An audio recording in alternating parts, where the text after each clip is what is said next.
Netaji Subhash open university থেকে যে সমস্ত ছাত্রছাত্রী তোমরা আন্ডার গ্রাজুয়েট এবং পোস্ট গ্রাজুয়েট কোর্সে ভর্তির জন্য অপেক্ষা করছো, তোমাদের প্রত্যেককেই বলবো যে ভর্তি প্রক্রিয়ার নোটিফিকেশন যে কোনো সময়ে পাবলিশ হতে পারে এবং যে কোনো সময় ইউনিভার্সিটি থেকে এই ভর্তি প্রক্রিয়ার জন্য নোটিফিকেশন পাবলিশ হয়ে যেতে পারে এবং তোমাদের আবেদন প্রক্রিয়া শুরু হয়ে যেতে পারে। তো সেক্ষেত্রে সব থেকে যে দুটো জিনিস তোমাদের প্রয়োজন সেটা হচ্ছে, এক নম্বর হচ্ছে ডিইবি আইডি এবং দ্বিতীয়ত হচ্ছে তোমাদের অ্যান্টি র্যাগিং আইডি।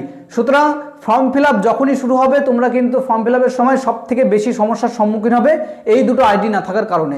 তো আজকের এই ভিডিওতে তোমাদেরকে আমি প্রত্যেকটা স্টেপ বাই স্টেপ দেখিয়ে দেবো যে কিভাবে তোমরা ডিইবি আইডি ক্রিয়েট করবে এবং কিভাবে তোমরা অ্যান্টি র্যাগিং আইডি ক্রিয়েট করবে। কারণ যখন ইউনিভার্সিটি থেকে ফর্ম ফিল আপের প্রক্রিয়া শুরু হয়ে যাবে, যখন ফর্ম ফিল আপ শুরু হয়ে যাবে তখন কিন্তু সার্ভারে অনেক চাপ থাকবে এবং তখন কিন্তু এই আইডি ক্রিয়েট করার ক্ষেত্রে অনেক সমস্যার সম্মুখীন তোমাদের হতে হবে। তো এখন এই ভিডিওতে তোমাদেরকে বিস্তারিত বলবো যে কিভাবে তোমরা ডিইবি আইডি এবং অ্যান্টি র্যাগিং আইডি ক্রিয়েট করবে। তো প্রথমে আমরা স্টেপ বাই স্টেপ ডিবি আইডিটা দেখাবো, তারপরে তোমাদেরকে অ্যান্টি র্যাগিং আইডি কিভাবে ক্রিয়েট করতে হবে সেটা দেখাবো। তো অন স্ক্রিনে তোমরা সম্পূর্ণ ভিডিওটা দেখো যে কিভাবে আইডি দুটো ক্রিয়েট করতে হয়। তো ডিইবি আইডি করার জন্য প্রথমেই তোমাদের যেটা করতে হবে, তোমাদের কিন্তু গুগলে গিয়ে লিখতে হবে ডিইবি আইডি। এটা লেখার পরে প্রথমে যে অপশনটা আসবে ডিস্টেন্স এডুকেশন ব্যুরো, এই অপশনে ক্লিক করতে হবে। ক্লিক করে স্ক্রল করে নিচের দিকে যাবে, দেখবে এখানে কিন্তু লেখা আছে গেট ইউর ডিইবি আইডি, অর্থাৎ এখানে কিন্তু তোমরা ডিবি আইডি ক্রিয়েট করতে পারবে। সেখানে কিন্তু প্রথমে এখানে দেখো লেখা আছে তোমাদের লিখতে হবে এবিসি আইডি নাম্বার। এখন তোমরা অনেকেই প্রশ্ন করতে পারো যে এবিসি আইডি নাম্বার সেটা আবার কি। তো তার জন্য আমরা একটু স্ক্রল করে নিচের দিকে যাব, গেলে এখানে দেখো লেখা আছে I don't have ABC ID, how to create ABC ID.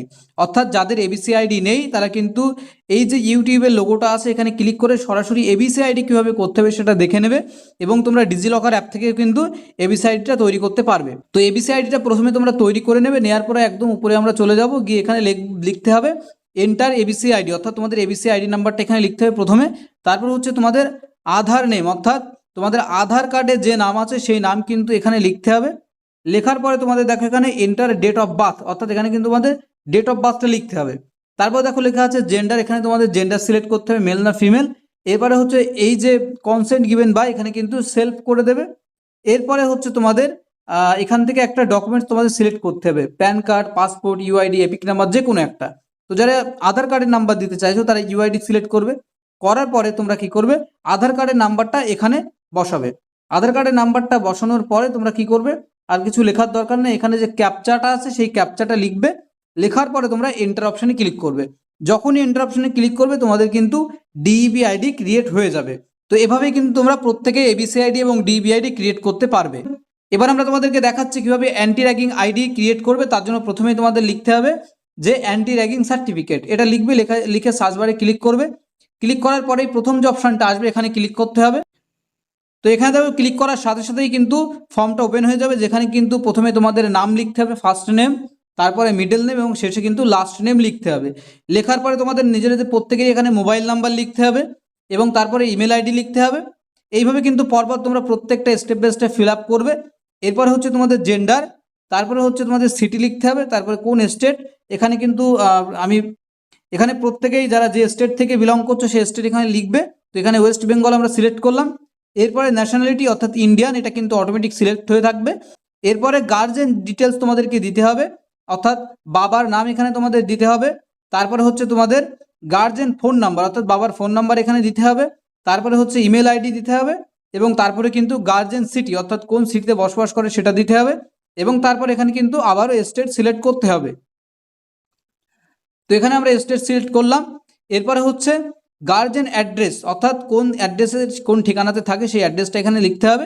এরপরে দেখো বলা হচ্ছে যে কলেজ অ্যান্ড কোর্স ডিটেলস, অর্থাৎ কোন কলেজ থেকে গ্র্যাজুয়েশন কমপ্লিট করেছো সেই কলেজের নাম, সেই কলেজের স্টেটের নাম কিন্তু এখানে দিতে হবে। তো স্টেটের নাম আমরা সিলেক্ট করছি ওয়েস্ট বেঙ্গল।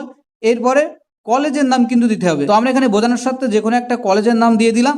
দেওয়ার পরে এখানে কিন্তু তোমাদের কলেজ কোড, কলেজ নেম সমস্ত কিছু কিন্তু এখানে অটোমেটিক শো করবে এবং কোন ইউনিভার্সিটি সেটাও কিন্তু এখানে দেখো শো করছে।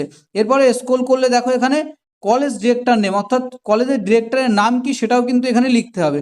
সেটা তোমরা কোথায় পাবে, তার জন্য এখানে দেখো আমরা যেটা সিলেক্ট করেছি বর্ধমান ইউনিভার্সিটি। তো এক্ষেত্রে আমরা দেখিয়ে দিচ্ছি কিভাবে তোমরা বর্ধমান ইউনিভার্সিটির ডিরেক্টরের নাম সার্চ করবে। বর্ধমান ইউনিভার্সিটির ডিরেক্টরকে জানতে গেলে তোমাদের কি করতে হবে, গুগলে লিখতে হবে বর্ধমান ইউনিভার্সিটি ডিরেক্টর, এটা লিখে সার্চ করতে হবে।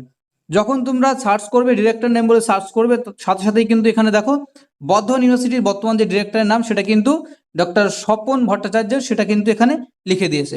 তো আমরা এখান থেকে কি করব, সোজা আবার ওই যে পেজে আমরা ছিলাম সেই পেজেই চলে যাব। এখানে কিন্তু সেই এখানে ডিরেক্টরের নামটা তোমাদের লিখতে হবে।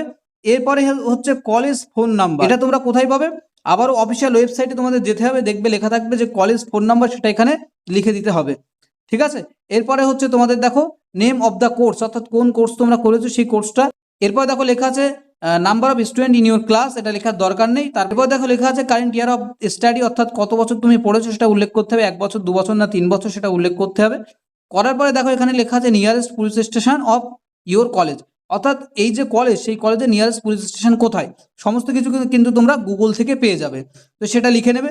লেখার পরে দেখো এখানে সমস্তটা এখানে টিক মারতে হবে, সমস্তটা এখানে টিক মারতে হবে, যে কটা আছে সমস্ত কিছু নই থাকবে।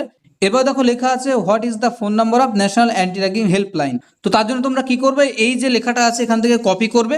কপি করার পরে যখন তোমরা গুগলে পেস্ট করে দেবে তখন কিন্তু অটোমেটিক নাম্বারটা চলে আসবে, সেটা এখানে লিখে দেবে। তারপর এখানে যেটা আছে সেটাই থাকবে নো। তারপর এখানে তোমাদের এই টিক বক্সে টিক করে কিন্তু এই যে ফর্ম সাবমিশন আছে এই সাবমিট ফর্মে ক্লিক করতে হবে। ক্লিক করার সাথে সাথেই কিন্তু তোমাদের একটা আইডি ক্রিয়েট হয়ে যাবে, কিন্তু এটা সময় লাগবে ভেরিফিকেশন কমপ্লিট হতে। যখনই ভেরিফিকেশন কমপ্লিট হবে তোমাদের কিন্তু অ্যান্টি র্যাগিং আইডি তৈরি হয়ে যাবে। তোমরা তোমাদের অরিজিনাল ডকুমেন্টস এবং ডিটেলস দিয়ে এটা ফিল আপ করবে, ফিল আপ করে সাবমিট করে দেবে। আমরা এখানে তোমাদেরকে ডেমো দেখিয়ে দিলাম, আশা করছি তোমরা বুঝতে পেরেছো। এবং এই রিলেটেড যদি তোমাদের কোনো প্রশ্ন থাকে অবশ্যই তোমরা আমাদেরকে কমেন্ট বক্সে কমেন্ট করে প্রশ্ন করতে পারো, আমরা যথাযথ উত্তর দেওয়ার চেষ্টা করব। তো আজকের ভিডিওটি এই পর্যন্তই, দেখা হবে পরবর্তী আরেকটি ভিডিওতে।